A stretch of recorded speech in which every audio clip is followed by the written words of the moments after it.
आज हम डिस्कस कर लेते हैं डाउन सिंड्रोम। डाउन सिंड्रोम जिसको ट्राइसोमी 21 भी कहते हैं।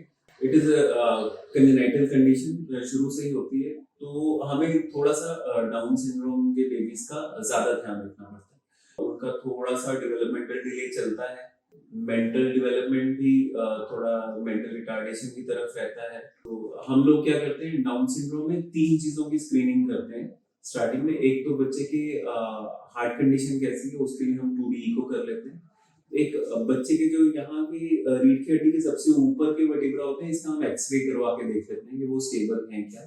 और एक हम बच्चे में थायराइड का टेस्ट करते हैं, क्योंकि they are quite prone for hypothyroidism, इनमें थायराइड कम हो जाता है। दूसरा हम ये देखते हैं कि डाउन सिंड्रोम वाले बच्चे को इन्फेक्शन होने का डर थोड़ा ज्यादा होता है। इन्फेक्शन हो जाए तो they take a little longer to recover. इस चीज का हमें ध्यान रखना है। थोड़ा सा मेंटल डेवलपमेंट नॉर्मल बच्चों से कम रहती है, तो उस चीज में हमें ध्यान रखना है कि वो कोई सेल्फ हार्म ना कर लें, कहीं पे किसी और को नुकसान ना कर दें।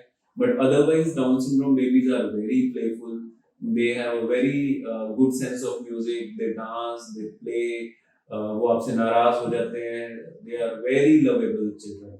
तो वो बड़े तो होते रहते हैं but they are always child। Down syndrome में भी काफी वेरिएशन होती है। काफी डाउन सिंड्रोम के बेबीज ऐसे भी होते हैं कि जो काफी अपनी दिनचर्या, अपने even they can have some simple professions also. और कुछ बच्चे ऐसे भी होते हैं हु कॉन्स्टेंटली नीड सपोर्ट। उनको कुछ भी अपने प्रोफेशनली इंडिपेंडेंट नहीं हो पाते हैं, या कैलकुलेशन स्किल्स या लैंग्वेज स्किल्स इतने ज्यादा डेवलप नहीं होते हैं उनमें। दूसरा, इनमें हमें हाइजीन का ध्यान काफी ज्यादा रखना पड़ता है जस्ट टू अवॉइड इन्फेक्शंस।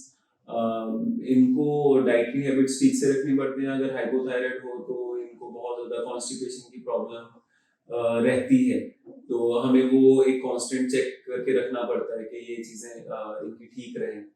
और इनको थोड़ी स्पेशल एजुकेटर के पास अगर भेजते हैं, रेमेडियल एजुकेशन देते हैं, तो जितना हम नॉर्मली घर में कर पाते हैं बच्चे उससे ज्यादा बेटर अपनी लाइफ में मैनिफेस्ट कर सकते हैं, थोड़ा बेटर कर पाते हैं। और बाकी इनको एक इनकी ग्रोथ के चार्ट्स, इनका सब कुछ एक अलग तरीके से हम करते हैं। जो नॉर्मल बेबीज की वेट और हाइट बढ़ता है, इनका हम उसके साथ कंपेयर नहीं कर सकते। So there should be a schedule कि एक रेगुलर विजिट हम एक अपने पीडियाट्रिशियन के साथ, जिनको हम कांस्टेंट दिखाते हैं, हम करते रहे कि जो डाउन्स बेबी की डेवलपमेंट अपने हिसाब से ठीक चल रही है कि नहीं, वो उनकी हाइट और वेट ठीक से बढ़ रहा है कि नहीं, इसका हम ध्यान रखते हैं।